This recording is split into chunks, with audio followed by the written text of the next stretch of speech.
Shouldn't be.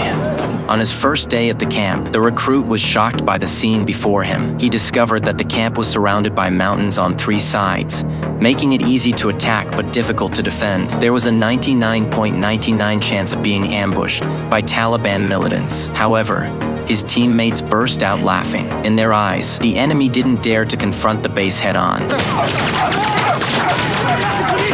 But no sooner had they spoken than gunfire erupted from the mountains. A hail of bullets rained down on the camp, stunning the newly arrived recruits. When they recovered, they immediately grabbed their weapons and returned fire wildly towards the hilltop.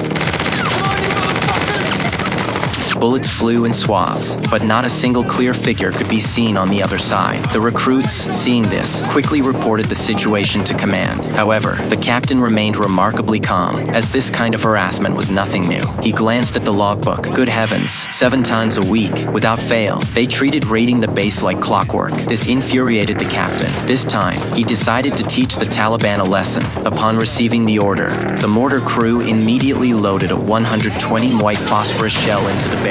With a muffled bang, black smoke instantly rose from the distant hilltop. At this raid was just the beginning. For a long time afterward, the Taliban fired shots at the base every few days, disturbing even their sleep at night. The American soldiers were so tormented that they couldn't sleep soundly for nights on end, and they were even afraid to leave their rooms to use the toilet. They had to relieve themselves in their rooms, only daring to take their waste out to dispose of it after confirming it was temporarily safe outside. To completely rid himself of this relentless harassment, the captain had to find another way. First, he hired a group of Afghan militia at a high price to assist with the base's perimeter defense. Then, he led fully armed soldiers into the negotiation building, intending to hold peace talks with the chiefs of nearby villages regarding the attacks. However, before the negotiations even began, American soldiers discovered a wound on a young man, clearly from an American 556 rifle. This meant that there were militants among the local population who had attacked them. Seeing this, the captain didn't waste any time and immediately gave the chiefs 2 choices: either confront them head-on or lay down their weapons and live peacefully. Not only could they become good friends, but the U.S. military would also provide substantial funds to build schools and roads for the area. Seeing such a good deal, the chiefs immediately nodded and signaled the crowd to surrender all their weapons, giving the captain a big hug before leaving.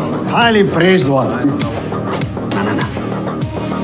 This scene deeply moved the American soldiers, as they could finally relax openly within the base. But the next second,